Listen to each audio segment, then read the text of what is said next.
Hello everyone, आज के इस वीडियो में हम मानव नेत्र से रिलेटेड 100 क्वेश्चंस देखने वाले हैं जो कि आपके आने वाले किसी भी एग्जाम के लिए काफी इंपॉर्टेंट रोल प्ले करेगा। हर एक एग्जाम में इस टॉपिक से 1 से 2 मार्क्स से क्वेश्चंस पूछे जाते हैं। सो 1 बाय 1 100 क्वेश्चंस हम देख लेंगे और वीडियो के एंड में अगर मेरी मेहनत पसंद आती है तो चैनल को लाइक एंड सब्सक्राइब करना ना भूलिएगा। साथ ही साथ बेल आइकन को भी प्रेस कर लीजिएगा ताकि आने वाले हर एक वीडियो का नोटिफिकेशन आपको टाइम टू टाइम मिलता रहे। सो हमारा फर्स्ट क्वेश्चन है यहाँ पे, अंतिम पंक्ति में बैठे किसी विद्यार्थी को श्यामपट्ट पढ़ने में कठिनाई होती है, यह विद्यार्थी किस दृष्टि दोष से पीड़ित है? तो ये जो है ये शॉर्ट साइटनेस से पीड़ित है, जिसको हिंदी में क्या बोलते हैं? जरा दृष्टि दोष। सेकंड क्वेश्चन है हमारा, अत्यधिक ऊंचाई पर उड़ते हुए यात्रियों को आकाश जो है ये कैसा प्रतीत होता है? तो ये काले रंग का प्रतीत होता है। ओके, नेक्स्ट क्वेश्चन है हमारा, अत्यधिक तीव्रता वाले प्रकाश जो है वो जब नेत्र पर पड़ता है तो पुतली का साइज क्या हो जाता है? तो ये पुतली का साइज जो है ये छोटा हो जाता है। ओके, नेक्स्ट है हमारा क्वेश्चन, अपने लेंस की फोकस दूरी को बदलकर दूर या निकट की वस्तु को साफ साफ देख सकते हैं। आंख के इस गुण को क्या कहते हैं फ्रेंड्स? तो आंख के इस गुण को कहते हैं समंजन क्षमता। नेक्स्ट क्वेश्चन है क्वेश्चन नंबर 5, अबिंदुकता नेत्र दोष वाले व्यक्ति के चश्मे में किस तरह के लेंस से दोष का निवारण होता है? तो ये बेलनाकार लेंस से होता है। क्वेश्चन नंबर 6 है, अभिनेत्र लेंस किस प्रकार का लेंस है? उत्तल लेंस है। नेक्स्ट, अभिनेत्र लेंस की फोकस दूरी में परिवर्तन किया जाता है, तो ये एक्चुअली जो आपका सिलियरी मसल्स होता है उसके द्वारा किया जाता है, जिसको हिंदी में पक्षमाभि पेशियां भी कहते हैं। अभिनेत्र लेंस की वह क्षमता जिसके कारण वह अपनी फोकस दूरी को समायोजित कर लेता है उसे क्या कहते हैं? तो उसे समंजन क्षमता कहते हैं। अभिनेत्र लेंस में समायोजन की क्रिया किसके द्वारा संपन्न की जाती है? तो ये पक्षमाभि पेशियों द्वारा की जाती है। क्वेश्चन नंबर 10, अलग अलग सिग्नलों की व्याख्या कहाँ होती है? तो ये मस्तिष्क में होती है, ह्यूमन ब्रेन में होती है। आंख में प्रवेश करने वाले प्रकाश की मात्रा को नियंत्रित करता है, कौन करता है? तो ये आइरिस करता है। ओके, जिसको परितारिका भी कहते हैं। आंखों का व्यवहार किस तरह का होता है? तो ये उत्तल लेंस की भांति होता है, उत्तल लेंस की तरह होता है। आंखों में इमेज किस भाग पे बनता है? तो ये रेटिना पे बनता है, जिसको दृष्टि पटल के नाम से आप जानते हैं। आकाश का रंग नीला प्रतीत होता है, क्यों होता है? नीले रंग के प्रकाश के अधिक प्रकीर्णन के कारण। ओके, आयु में वृद्धि होने पर मानव नेत्र में समंजन क्षमता जो है ये घट जाती है। इस दोष को क्या कहते हैं? तो इसको जरा दृष्टि दोष कहते हैं। एक नेत्र वाले व्यक्ति का दृष्टि क्षेत्र कितने डिग्री का होता है? 150 डिग्री का होता है। तो 2 नेत्र वाले व्यक्ति का कितना होगा? आप मुझे कमेंट सेक्शन में कमेंट करके बताइए। एक नेत्र वाले व्यक्ति को सारा संसार कैसा दिखाई देता है? तो ये द्विविमीय आकृति का दिखाई देता है। क्वेश्चन नंबर 18 फ्रेंड्स है, एक प्रिज्म सूर्य के श्वेत प्रकाश को कितने रंगों में विभक्त करता है? तो ये 7 कलर्स में विभक्त करता है। एक सामान्य नेत्र के लिए दूर बिंदु कितनी होती है? तो ये जो है ये अनंत होती है, इनफाइनाइट होती है। एक सामान्य नेत्र के लिए निकट बिंदु जो होती है ये 25 सेंटीमीटर होती है। क्वेश्चन नंबर 21 है, कम तीव्रता वाले प्रकाश जब नेत्र पर पड़ते हैं तो पुतली का साइज जो है ये क्या होता है? ये बड़ा हो जाता है, और ज्यादा तीव्रता वाले का हमने देखा है छोटा हो जाता है। किस दृष्टि दोष में किसी वस्तु का प्रतिबिंब रेटिना के आगे बनता है? तो ये निकट दृष्टि दोष में जो है वस्तु का प्रतिबिंब ये रेटिना के आगे बनता है। क्वेश्चन सारे के सारे इंपॉर्टेंट है, जो भी आता है वो अच्छी बात है, जो नहीं आता है वो आप एक जगह नोट कर लीजिए ताकि एग्जाम के टाइम में आपको बार बार कोई भी वीडियो रिवाइज ना करना पड़े। नेक्स्ट क्वेश्चन है हमारा, किस दृष्टि दोष में नेत्र को क्रिस्टलीय लेंस धुंधला अपारदर्शी हो जाता है? तो ये मोतियाबिंब दृष्टि दोष में ऐसा होता है। किस लेंस का उपयोग कर दीर्घ दृष्टि दोष को संशोधित किया जा सकता है? तो ये उत्तल लेंस, राइट। नेक्स्ट क्वेश्चन है क्वेश्चन नंबर 25, किसी वस्तु का प्रतिबिंब आंख के जिस भाग पर पड़ता है उसे क्या कहते हैं? तो उसे कहते हैं रेटिना। कॉर्निया के पीछे की संरचना होती है जो काले रंग की पेशियों का एक समुच्चय होता है, उसे क्या कहते हैं? तो इसको आइरिस कहते हैं, इन हिंदी परितारिका कहते हैं इसको। कॉर्निया में दोष अर्थात उसके पूर्णतः गोलीय न होने के कारण किस प्रकार का नेत्र दोष होता है? तो तो ये किस प्रकार का नेत्र दोष होता है? ये होता है अबिंदुकता। कौन से बीमार व्यक्ति कभी नेत्रदान नहीं कर सकता? तो किस बीमारी से ग्रसित व्यक्ति कभी नेत्रदान नहीं कर सकता? थोड़ा बहुत टाइपिंग मिस्टेक्स होंगे जिसको आप कंसिडर कर लीजिएगा। तो एड्स और मस्तिष्क रोग से पीड़ित व्यक्ति जो होते हैं वो अपना नेत्रदान नहीं कर सकते हैं। कौन से बीमार व्यक्ति नेत्रदान कर सकता है? तो मधुमेह से पीड़ित व्यक्ति कर सकते हैं। चूके के दृष्टि पटल में कौन सी कोशिकाएं नहीं होती हैं? तो सॉरी, इट्स चूजे नॉट चूके। शंकु कोशिकाएं जो होती हैं वो मिसिंग होती है चूजे के दृष्टि पटल में। जब नजदीक की वस्तु को देखते हैं तो पक्षमाभी पेशियां सिकुड़ जाती हैं और नेत्र का आकार क्या हो जाता है? तो ये राउंड हो जाता है, गोल हो जाता है। जब नेत्र की पक्षमाभी पेशियां शिथिल हो जाती हैं तो अभिनेत्र लेंस हो जाता है क्या? ये हो जाता है पतला, ओके, थिन हो जाता है। जब नेत्र की पक्षमाभी पेशियां शिथिल होती हैं तो अभिनेत्र लेंस की फोकस दूरी क्या हो जाती है? दोनों ही क्वेश्चन काफी इंपॉर्टेंट है। तो ये फोकस दूरी जो है ये बढ़ जाती है। जब नेत्र की पक्षमाभी पेशियां सिकुड़ जाती हैं तो अभिनेत्र लेंस की फोकस दूरी कितनी होती है? तो ये कैसी होती है? तो ये क्या हो जाता है? ये घट जाता है। जरा दूर दृष्टि दोष क्यों उत्पन्न हो जाता है? क्योंकि नेत्र की समंजन क्षमता जो है ये घट जाती है। जरा दूर दृष्टि दोष जो है ये किस लेंस का उपयोग कर संशोधित किया जाता है? तो ये द्विफोकसी लेंस, द्विफोकल लेंस जो होता है, बाइफोकल लेंस जो होता है उसके साथ इसको सही किया जा सकता है, संशोधित किया जा सकता है। जरा दूर दृष्टि दोष में उपयोग की जाने वाली द्विफोकसी लेंस का निचला भाग किस लेंस का बना होता है? तो ये बना होता है उत्तल लेंस का। जरा दूर दृष्टि दोष में उपयोग की जाने वाली द्विफोकसी लेंस के ऊपर का भाग किस लेंस का बना होता है? तो ये अवतल लेंस का बना होता है। जरा दूर दृष्टि दोष से पीड़ित व्यक्ति का उपचार किस प्रकार के लेंस से किया जाता है? तो ये बाइफोकल लेंस से किया जाता है, ओके। जरा दृष्टि दोष किस कारण उत्पन्न होता है? तो नेत्र की समंजन क्षमता घटने के कारण होता है। जो नेत्र दूर स्थित वस्तुओं को स्पष्ट नहीं देख पाता है उस नेत्र में क्या होता है? तो ये निकट दृष्टि दोष होता है। फ्रेंड्स, अगर ये सारे के सारे क्वेश्चंस हिंदी में समझने में प्रॉब्लम हो रहे हैं, जो भी इंग्लिश मीडियम के स्टूडेंट हैं, तो प्लीज मुझे कमेंट सेक्शन में बताइए। मैं इसका इंग्लिश में वीडियो आपको सेम टू सेम जो ट्रांसलेशन होता है वो क्वेश्चंस यही रहेंगे, बस इंग्लिश में वो वीडियो आपको प्रोवाइड कर दिया जाएगा।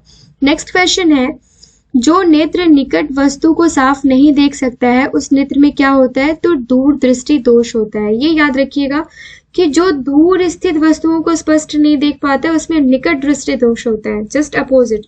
और जो नेत्र निकट वस्तु को साफ नहीं देख पाता है उसमें क्या होता है? दूर दृष्टि दोष होता है। क्वेश्चन नंबर 43 है, दीर्घ दृष्टि दोष मुक्त कोई व्यक्ति किसी वस्तु को स्पष्ट नहीं देख सकता है, निकट रखी वस्तुओं को स्पष्ट नहीं देख सकता है। कौन? तो दीर्घ दृष्टि दोष मुक्त व्यक्ति। दीर्घ दृष्टि दोष में अभिनेत्र लेंस की फोकस दूरी जो है, यहाँ पे फोकस दूरी लिखा हुआ है जिसको आप करेक्ट कर लेंगे, फोकस दूरी जो है ये क्या हो जाती है? तो ये बढ़ जाती है। क्वेश्चन नंबर 45 है, दीर्घ दृष्टि दोष होने का क्या कारण है? तो ये अभिनेत्र लेंस की फोकस दूरी का अत्यधिक हो जाना इसका मेन रीजन है। दीर्घ दृष्टि दोष के निवारण के लिए उपयोग किया जाता है, तो ये उत्तल लेंस उपयोग किया जाता है। दीर्घ दृष्टि दोष उत्पन्न होने के कारण क्या है? तो ये नेत्र गोलक का छोटा होना है। दीर्घ दृष्टि दोष किस लेंस का उपयोग कर संशोधित किया जा सकता है? तो ये उत्तल लेंस का उपयोग करके संशोधित किया जा सकता है। निकट दृष्टि दोष युक्त वाले व्यक्ति के नेत्र में किसी वस्तु का प्रतिबिंब कहाँ बनता है? तो ये रेटिना के पहले बनता है, आई मीन रेटिना के आगे बनता है। दूर दृष्टि युक्त वाले व्यक्ति के नेत्र में किसी वस्तु का प्रतिबिंब कहाँ बनता है? तो ये बनता है रेटिना के पीछे।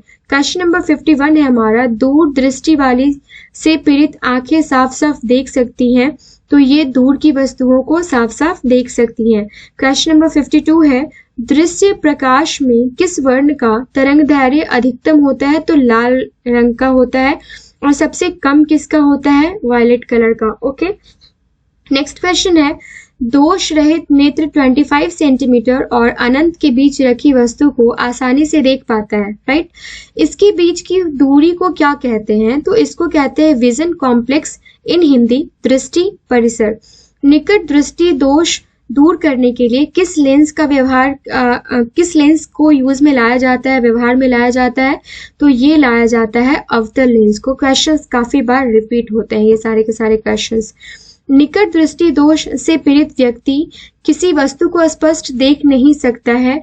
दूर रखी वस्तुओं को, मैंने कहा ना जस्ट अपोजिट होगा। निकट दृष्टि तो दूर रखी वस्तुओं को, और दूर दृष्टि मतलब निकट रखी वस्तुओं को। निकट दृष्टि दोष उत्पन्न होने का कारण क्या है? तो ये नेत्र गोलक का लंबा हो जाना। निकट दृष्टि दोष उत्पन्न होने का कारण जो है ये अभिनेत्र लेंस की वक्रता जो है ये बढ़ जाती है। इन दोनों को ही आप याद रखेंगे, दोनों में से कोई भी ऑप्शन आपको एग्जामिनेशन हॉल में दिख सकता है। क्वेश्चन नंबर 58 है, निकट दृष्टि दोष का कोई व्यक्ति कितने मीटर से अधिक दूरी पर रखी वस्तुओं को स्पष्ट रूप से नहीं देख सकता है? तो ये 1.2 मीटर। ओके, निकट दृष्टि दोष में अभिनेत्र लेंस की दूरी जो है ये फोकस दूरी घट जाती है, राइट? ये याद रखेंगे कि निकट दृष्टि दोष में अभिनेत्र लेंस की फोकस दूरी जो है ये डिक्रीज हो जाती है, घट जाती है। क्वेश्चन नंबर 60 है हमारा, सामान्य नेत्र की रेटिना पर बनने वाला प्रतिबिंब होता है, कैसा होता है? तो ये रियल होता है और इन्वर्टेड होता है। इट मीन्स वास्तविक होता है और उल्टा होता है। निकट दृष्टि दोष वाले व्यक्ति के चश्मे होते हैं तो ये अवतल लेंस से बने होते हैं, और नेत्र का क्रिस्टलीय लेंस दूधिया तथा धुंधला हो जाता है। तो इस स्थिति को क्या कहते हैं? तो इसको मोतियाबिंब दृष्टि दोष कहते हैं। ओके, नेक्स्ट क्वेश्चन है हमारा, क्वेश्चन नंबर 62 हमने कंप्लीट कर लिया है। नेक्स्ट इज क्वेश्चन नंबर 63, नेत्र के किस भाग पर किसी वस्तु का प्रतिबिंब बनता है? तो ये रेटिना पे बनता है, दृष्टि पटल पे बनता है। नेत्र गोलक का व्यास कितना होता है? तो 2.3 सेंटीमीटर होता है। काफी इंपॉर्टेंट क्वेश्चन है। नेत्र गोलक के गोल होने पर देख पाते हैं तो निकट की वस्तुओं को देख पाते हैं। नेत्र दान करने वाला व्यक्ति की आयु सीमा कितनी होती है? तो 10 वर्ष से लेकर 60 वर्ष के बीच में होती है। नेत्र में किसी वस्तु का बना प्रतिबिंब जो होता है वो वास्तविक होता है, उल्टा होता है और स्मॉल इन साइज होता है, मतलब छोटा होता है। नेत्र में प्रवेश करने वाले प्रकाश किरणों का अधिकांश अपवर्तन होता है तो ये कॉर्निया के बाहरी पृष्ठ पर होता है। नेक्स्ट क्वेश्चन हमारा question number 69, just a minute friends. नेत्र लेंस की फोकस दूरी अधिक हो जाने से कौन सा दृष्टि दोष जो है ये उत्पन्न होता है? तो दूर दृष्टि दोष। पटल एक कोमल सूक्ष्म झिल्ली होती है जिसमें विशाल संख्याओं में किस प्रकार की कोशिकाएं पाई जाती है? तो ये प्रकाश सुग्राही कोशिकाएं जो है ये पाई जाती है। कोशिका से रिलेटेड एक वीडियो मैं अलग तरीके से लेके आऊंगी, उसमें बहुत सारे क्वेश्चंस होंगे और वहां से आप देखेंगे कि प्रीवियस ईयर क्वेश्चंस वहां से पूछे ही जाते हैं। पुतली के साइज को कौन नियंत्रित करता है? तो ये परितारिका नियंत्रित करता है। और पेड़ की पत्तियां जो है ये हरे वर्ण की दिखाई देती हैं, हरे रंग की दिखाई देती है, क्योंकि यह परावर्तित क्या करती है? हरे वर्ण को, हरे रंग को ही परावर्तित करती है, इसलिए ये पेड़ की पत्तियां जो है ये हरे रंग की दिखाई देती है। प्रकाश एक पतली झिल्ली से होकर नेत्र में प्रवेश करता है, इस झिल्ली को क्या कहते हैं? इसको कहते हैं कॉर्निया। प्रकाश का प्राथमिक वर्ण कौन सा होता है? तो जो प्राइमरी कलर्स है वो आपसे पूछा जा रहा है, तो लाल, नीला और हरा। ओके, क्वेश्चन नंबर 75 है, मंद प्रकाश में किसकी शिथिलता से पुतली पूर्ण रूप से फैल जाती है? तो ये परितारिका की शिथिलता से पुतली जो है ये पूर्ण रूप से फैल जाती है। मनुष्य की आंखें नजदीक और दूर की चीजों को आसानी से देख सकती है, ऐसा इनमें से किसके कारण होता है? तो ये एकोमोडेशन के कारण होता है। मानव का एक नेत्र का क्षैतिज दृष्टि क्षेत्र लगभग कितना होता है? तो ये 150 डिग्री होता है। क्वेश्चन नंबर 78, मानव के दोनों नेत्रों का अधिकतम दृष्टि क्षेत्र क्या होता है? तो ये होता है 180 डिग्री। 150 डिग्री किसका होता है? मानव के एक नेत्र का क्षैतिज दृष्टि क्षेत्र जो होता है वो 150 होता है और दोनों का कितना होता है? 180 होता है। ओके, मानव के नेत्र दो होते हैं, अतः इनका दृष्टि क्षेत्र कितना होगा? तो 180 डिग्री होगा। पूछने का तरीका डिफरेंट है, क्वेश्चन सेम है, आंसर सेम है। सो कभी भी एग्जाम में ऐसे घुमा फिरा के एग्जामिनर्स क्वेश्चन पूछे तो प्लीज कंफ्यूज मत होइएगा।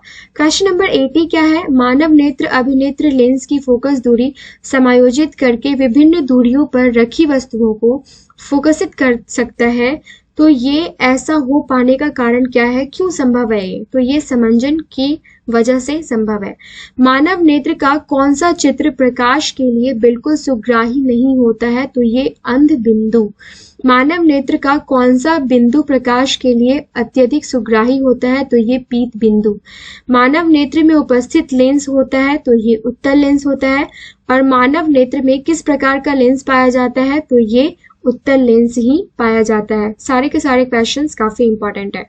मानव नेत्र में किस प्रकार का लेंस पाया जाता है? तो उत्तल लेंस पाया जाता है। क्वेश्चन नंबर 85 है, मृत्यु के पश्चात नेत्रदान के लिए कितने घंटे के भीतर नेत्र निकाल लेने चाहिए? तो ये काफी इंपॉर्टेंट क्वेश्चन है, 4 से 6 घंटे के भीतर। मोटर वाहन चलाने के लिए ड्राइविंग लाइसेंस किन व्यक्तियों को दिया जाता है जो वर्णांध नहीं होते? राइट।